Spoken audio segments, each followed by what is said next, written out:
nhỏ rong nữa nhỏ rong ít trồng phong như sẽ đời thia ít trồng này gì sẽ đời đó mà nó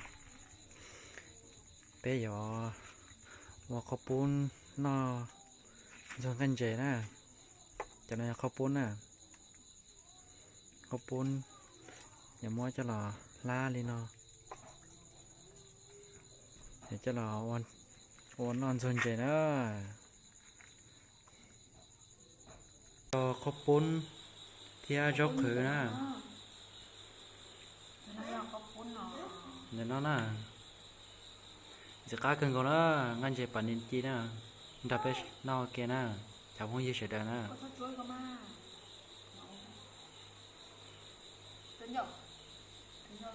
nó nè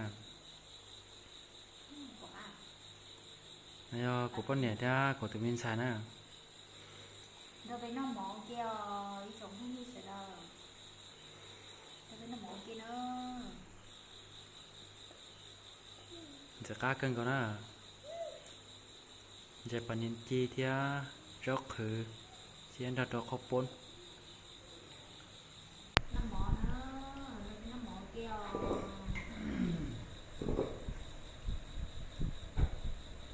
phải nó mỏ kia nữa mỏ thì có còn mới mỏ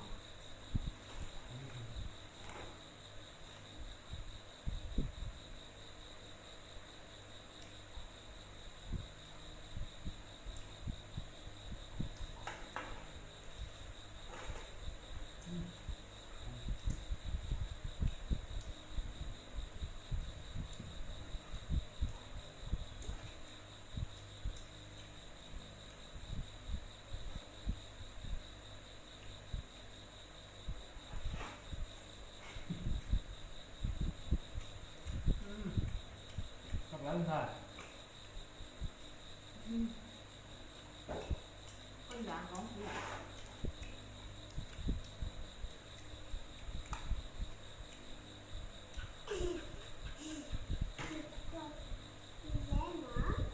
nó còn nó có nó đâu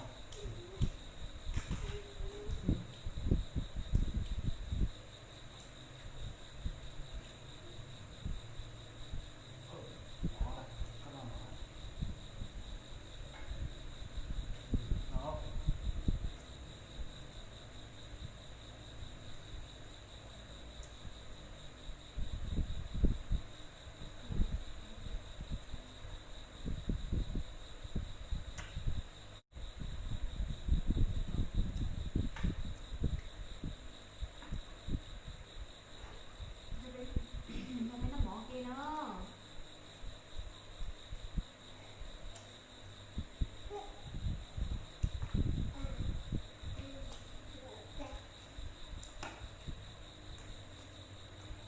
nó phải nó mò lên đâu nó phải nó mò kèo cái tiền thì nó đi nó không nào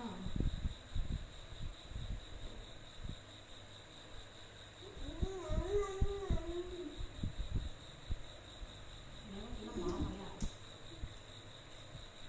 nó cá thằng nó nó mỏ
treo.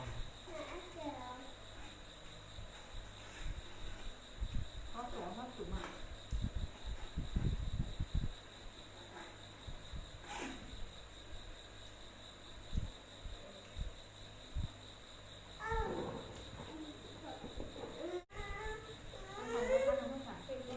Nó ra, nó cái nó bỏ. Nó cái này. Nó rồi, cái này.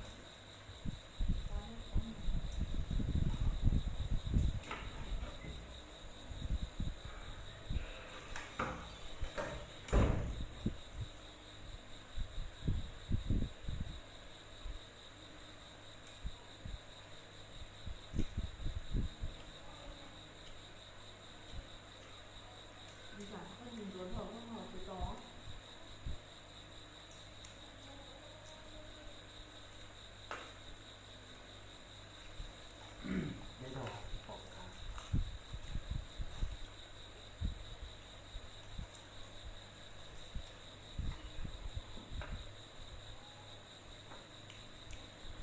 Cái nó mòn trong anh gì đó.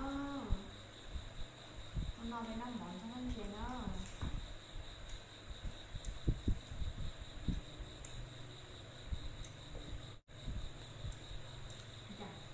Thế nó mở đâu? Con nó có nồng ra được xe đó. Con nó có nồng ra đó. Con nó có nồng trong mỏ đó. Wow. Cái gì nhỉ? Nó có nồng trong mỏ sao? Chị hoa chị nào là nó có nồng trong mỏ sao?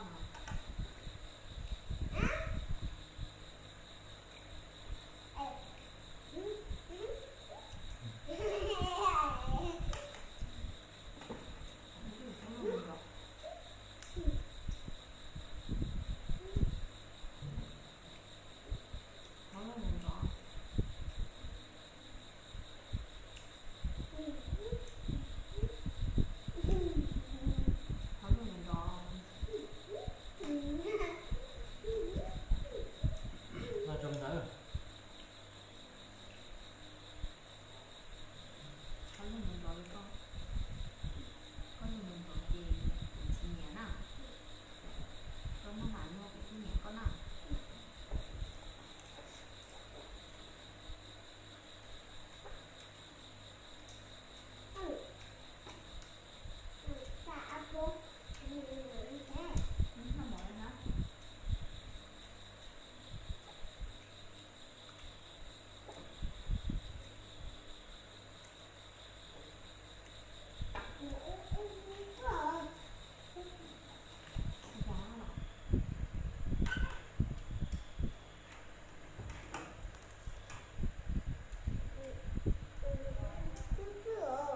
Không đừng có lỡ.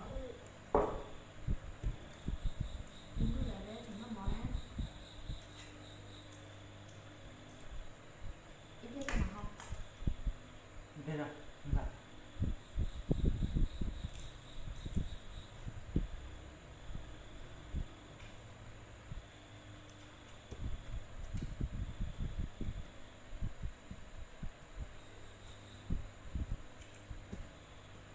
Thì không nào. Được đó.